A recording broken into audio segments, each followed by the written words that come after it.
following the Law Enforcement United Memorial Ride all morning long. Earlier this morning, a team of 5 Chattanooga Police Department officers left for an 800-mile cycling tour. Yes, 800 miles. These dedicated cyclists are journeying to Washington, D.C., pausing along the way to pay tribute to fallen officers in each jurisdiction. And other law enforcement agencies will be joining that ride along the way. ARC Chattanooga's Meg Doyle is live for us again in Cleveland, where officers are expecting to make a stop to honor law enforcement officers from Bradley County who made the ultimate sacrifice. Meg, good morning.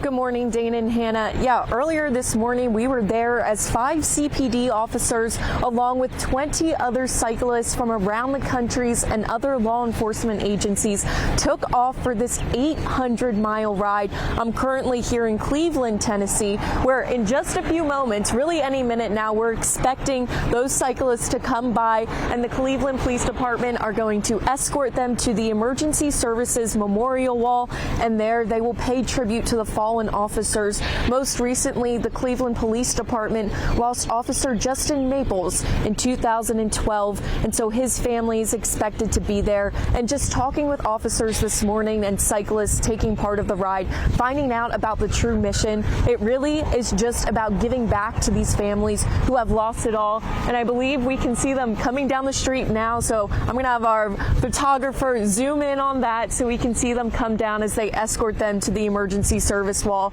But again, this cycle ride, it kicks off National Police Awareness Week, and just paying tribute to them and their families and allowing them. CPD raised about $17,000 for this ride, which goes directly back to the families of those who have lost an officer.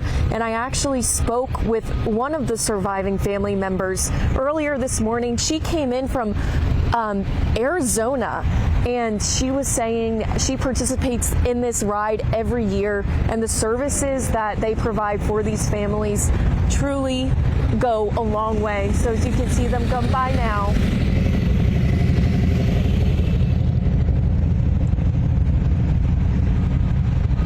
Now they will be journeying to Washington, D.C., but their first big stop is going to be in Roanoke, Virginia. But along the way, they will be stopping at multiple law enforcement agencies. And here they come.